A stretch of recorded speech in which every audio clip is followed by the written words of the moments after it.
As the U.S. economy pulls out of a pandemic-induced recession, the specter of inflation has reared its ugly head.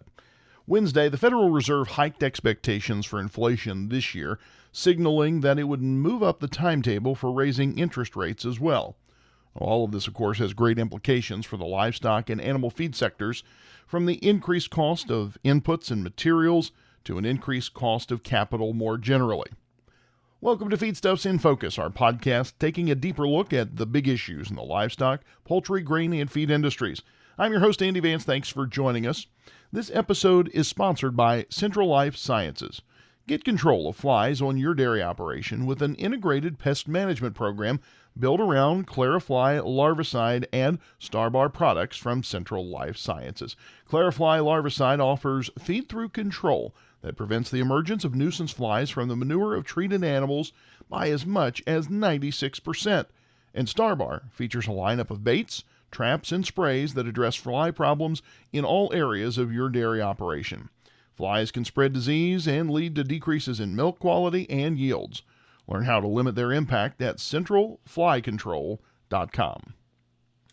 Last week at the World Pork Expo in Des Moines, Iowa, I had the chance to sit down with Jason Lusk, a distinguished professor and head of the Department of Agricultural Economics at Purdue University. I wanted to get an economist's take on how worrisome inflation should be to all of us in the industry at this point.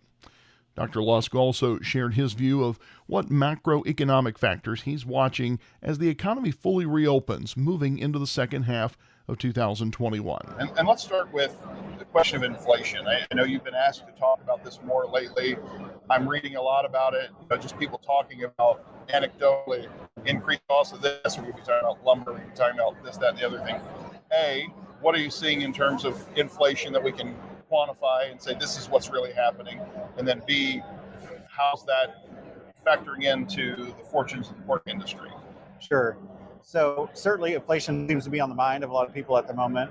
And we have seen some significant increases the last few months. So actually just today, Bureau of Labor Statistics released the number for May, and it was about 5%.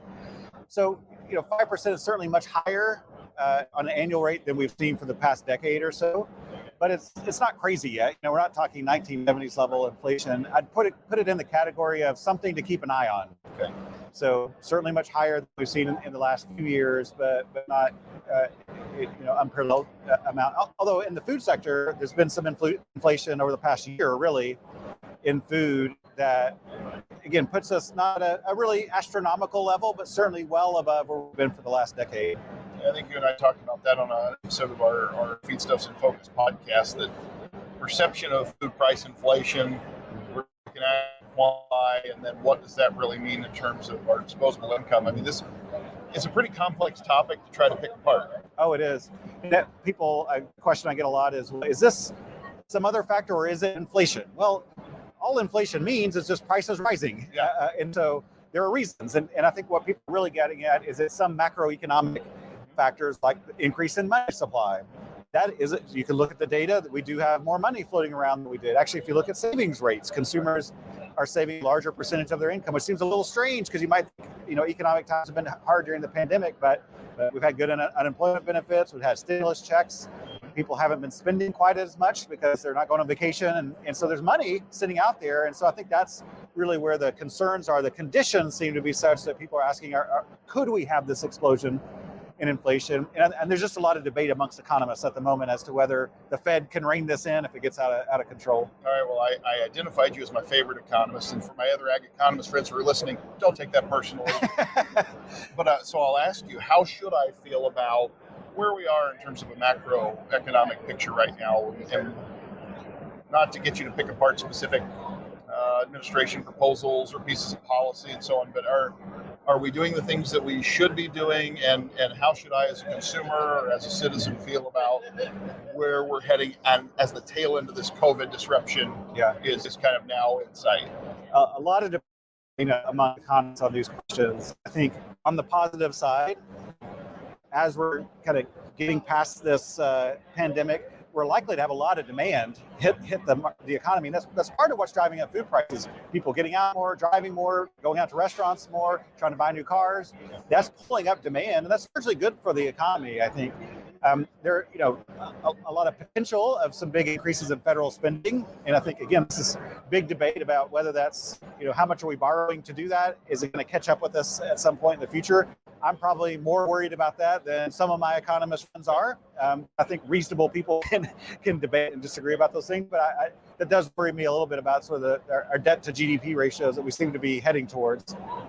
I like how you term this when we're talking about inflation. It's not this fish that's sort of out in the ether, like we're talking about prices going up because whatever the underlying issue is.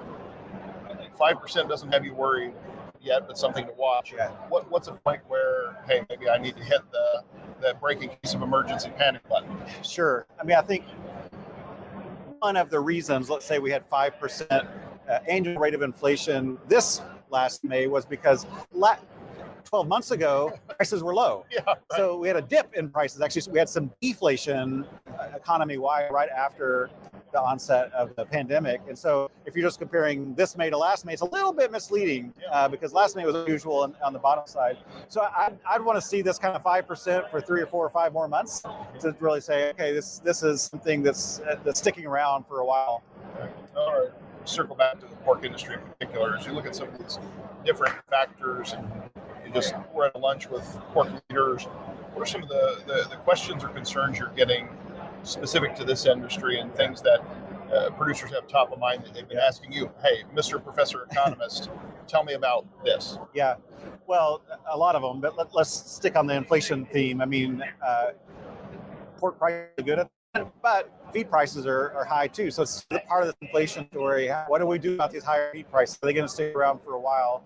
So this trade show is pretty amazing. It's amazing to see some of the technologies that exist out here now. And so I think those are some of the longer term opportunities, is way to control costs, new science, new innovation, new housing, new genetics, new feed. Is really fun to think about. So, people want to know where the market's going, which I wouldn't be a person if I knew this, or Andy. You probably know that from being a Boilermaker. That's right. By the way, we're proud to have you as an alum too. Thanks.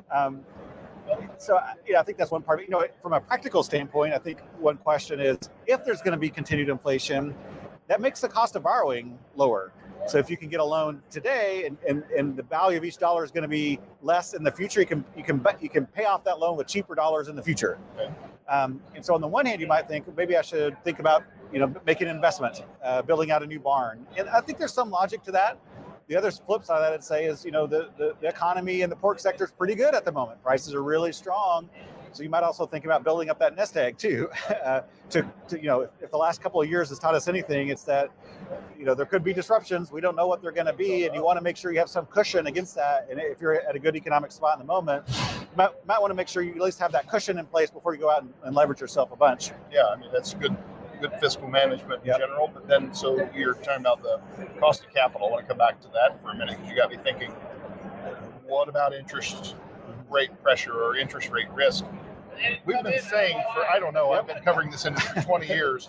We've been saying interest rates are going to go up. What are you thinking about interest rate risk and pressure at this point? Because it's a kind of an interesting place where, and I've been one of those people that's, probably 10, 12 years ago was saying the same thing, like, inflation's got to be coming.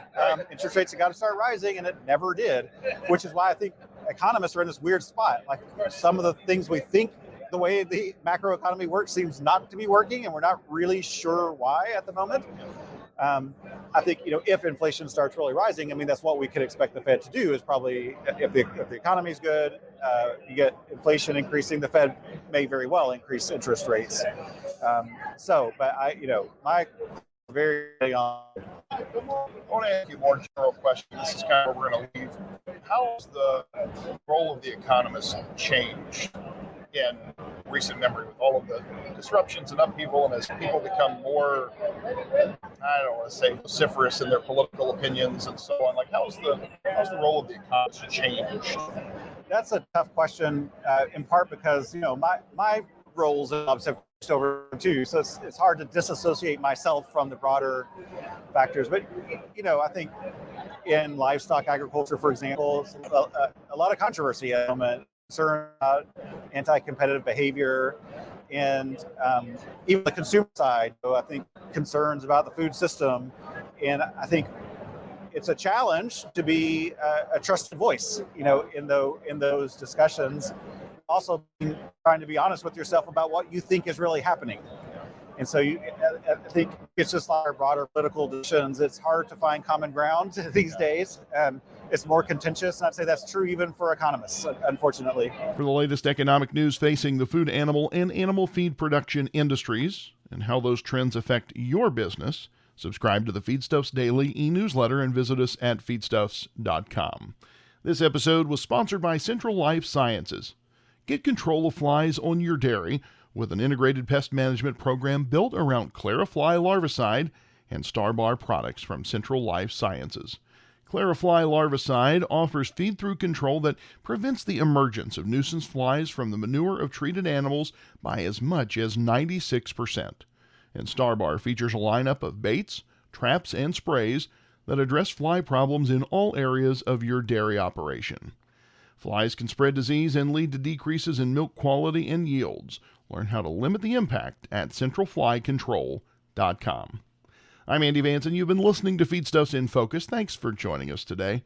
If you want to hear more conversations about some of the big issues affecting the livestock, poultry, grain, and feed industries, subscribe to this podcast on your favorite platforms, including Apple and Google Podcasts.